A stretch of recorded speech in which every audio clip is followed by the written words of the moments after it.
Good evening, everyone. It's a pleasure for me to be here in Madrid among giants who fight the same battle as I do in different countries to defend the family, which under God is my greatest love. Livia, my wife, Aurora, my daughter, I love you. Today I would like to share a reflection that has been shaped by my personal journey and the study of the moral and social foundations that sustain human dignity. Recently, I have taken on two roles that have transformed my view of the world, as husband and as a father. These responsibilities have taught me something essential. The transformation of society begins within each of us, especially within our families. The family, this small institution, is where the deepest bonds are formed with the fewest number of people. It's within this core that values such as virtue, love, and compassion can be cultivated in the most profound and authentic way.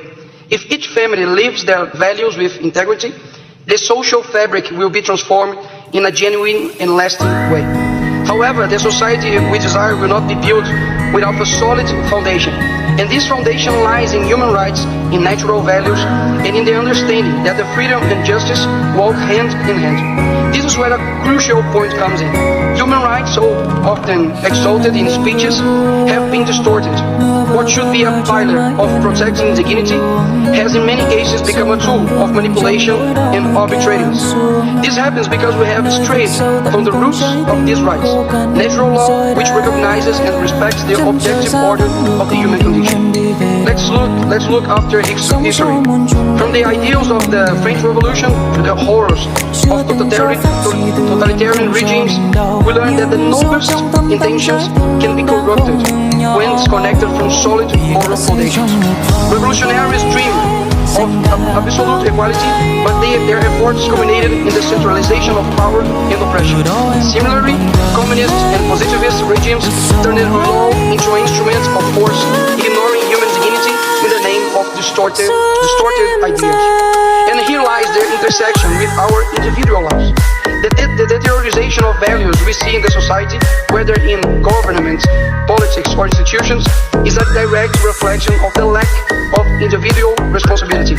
We often wait for change to come from distant systems, leaders, or organizations. However, true transformations begins in the heart of each person, within each home. These transformations requires the courage to face our own weakness and cultivate virtues in our everyday life. The extraordinary is made in the ordinary. It is in the small gestures of responsibility, love, and sacrifice that we build a solid foundation for society. If each individual fulfills their role, their family will become a nucleus of virtue, and thus the whole will be regenerated. In politics, for example, we see how the detachment for morality produces mediocre leaders, incapable of dealing with real challenges. The same happens in education, where many seek only titles, forgetting that true excellence lies in serving others and cultivating wisdom. This cycle of mediocrity can only be broken when we understand that the true progress is not found in the pursuit of external recognition, but in the internal commitment to the common good. Therefore, the call to action is clear.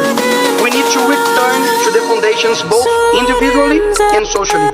We must strive to live according to natural law and the words of Jesus Christ, who teaches us to distinguish the just from the unjust, the honest from the vile. This means abandoning complacency, stopping the blame of external systems, and taking responsibility as children of God in the political arena. He is my greatest reference, and I affirm, if we look to him and not to ourselves, it is certain that we will find refuge from the pains of this world. Illegal prisons, judicial dictatorship, censorship, and persecution of opponents are the pains Brazil is feeling right now.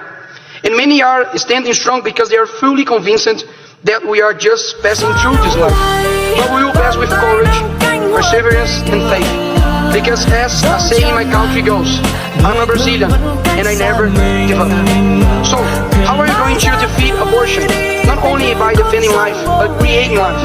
How are we going to defeat feminism? By teaching our sons and daughters to be virtuous. How are we going to defeat gender ideology with education at home? How are we going to defeat LGBT activism and entire woke agenda? Everything goes in one direction, family. That's why it's so important to return to our individual responsibility. Because we do not want to create to signal virtue and leave our children in the school for 6-8 hours a day in the hands of the state. No, we want to form families to above all lead our children to heaven. And while they are here, they will be protected by us. Strong families, strong nation. We need to show the world that being conservative and having a family, it's so much better than the artificial and empty life that the left sells as if it was success.